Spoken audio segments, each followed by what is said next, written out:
really hard for them not to give up and keep calling back until that day I had a good day, and I just let it. Like, I was like 2.5 hours with my case manager, and I talked about everything, my childhood even, and that's where we initially, she got to know me better, and I got to know her to be a safe person to hold on to my conversations, right?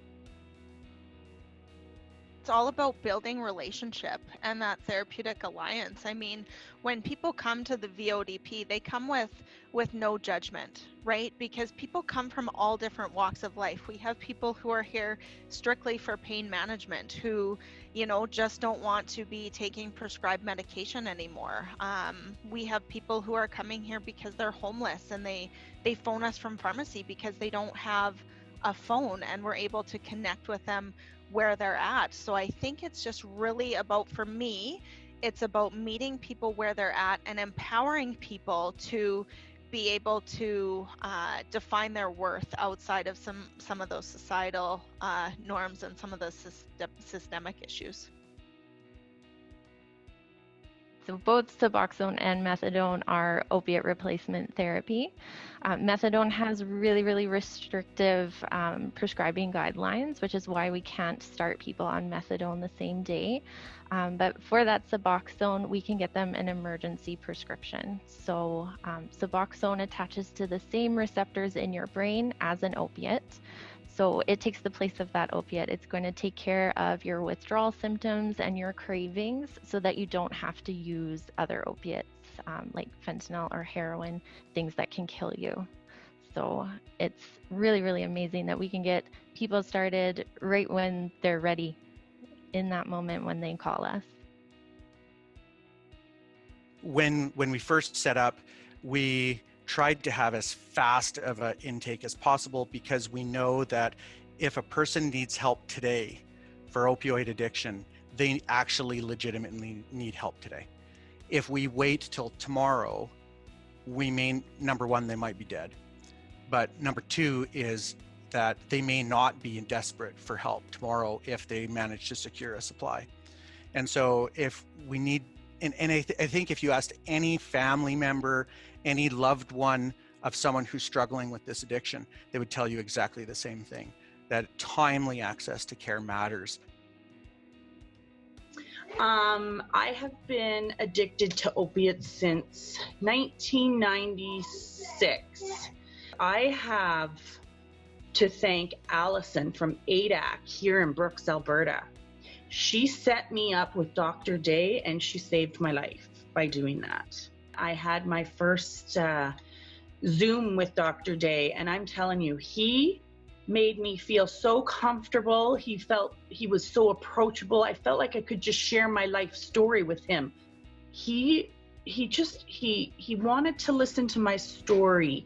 He wanted to he asked me what I needed and what I needed help. He asked me. It wasn't him. He gave me the chance to get better.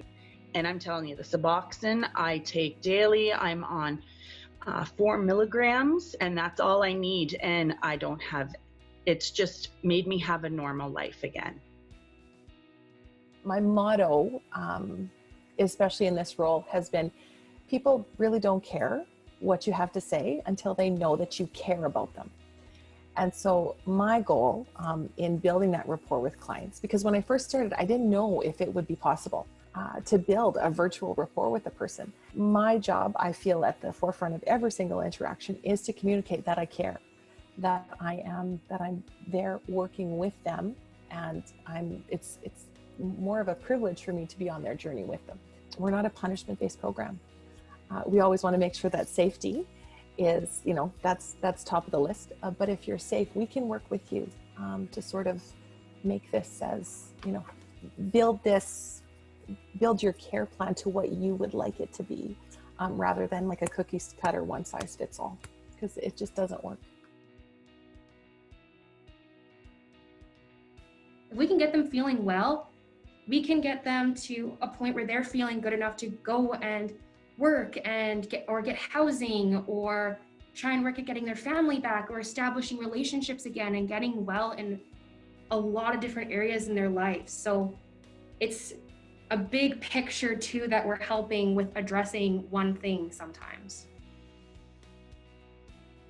Thanks to the changes from the pandemic, we actually have calls like this on Zoom all of the time. So it's not uncommon for me to spend most of my workday on Zoom just like this, chatting with people using their phones or tablets or cell phones, or the computer at the women's shelter, or in the homeless shelter, or at other locations all across Alberta. We also provide access to care through video technology using telehealth, which is a secure system that's in Alberta Health Services locations. So, connecting to a local hospital or addiction and mental health clinic. I was a manager at the time and I was looking for a change. I wanted to go back to addiction counseling that I really love. And so I applied for the job, and Kelly and Dr. Day interviewed me, and I was concerned about the virtual nature of this. My service to clients had always been face-to-face. And so I had to learn some different skills. And once I did that, and it didn't take long, once I did that, it became evident that, just a minute, I said to myself, this is just as effective as seeing someone face-to-face. Now, I tell people that and they don't believe me, but they're not in the service. So, I say, okay, fine. But you really can provide service excellence virtually.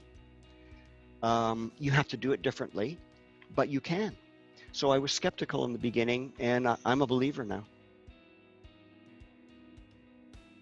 We really appreciate the peer support workers' ability to reach someone who's struggling, and to be able to say, hey, look, this is somebody who's walked this path already.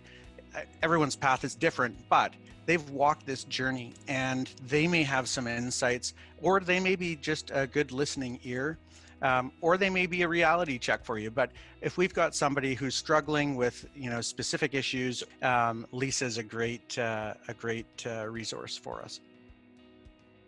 I'm a virtual peer support worker, so I have to do things I have to think, okay, how can I do this online? How can I take what I like doing, and bring it online? So I reach out on text. So I'll send a text saying, my name is Lisa, I'm with the VODP program. I'm their peer support worker, and is there any way I can help you in your recovery? She was having a hard time transitioning from getting off the patch onto the Suboxone. And I had told her my story, and she was like, well, we have nothing in common. Like, she thought I was like an abuser, right? Well, I was an abuser. I'm a drug addict. She is not. But she's having a hard time. So I told her my story, and then she said, you know what? We have more in common than I thought, right? Because just from that introduction period, she thought, okay, I'm over here and you're over here. But after I told her my story, she was like, oh, okay, so there is a transition period. I said, well, oh yeah, there's a transition period, because you're taking that drug off and you're putting this other drug on, and your body has to go like this for a little while until it starts maintaining straight. And that's going to take a little while. You're going to feel like this, I told her. And it's just, you have to give in to that feeling and accept that feeling that your body is going through changes, and you're going to have to adjust. You don't fight it. You can't fight it, or you're just not going to succeed, right? And I was so happy to help her, right? And it's people that I wouldn't have known that I would be able to help, and I'm helping people. I personally just think it's unreal that we can be based out of Ponoka, but literally reach every inch of Alberta.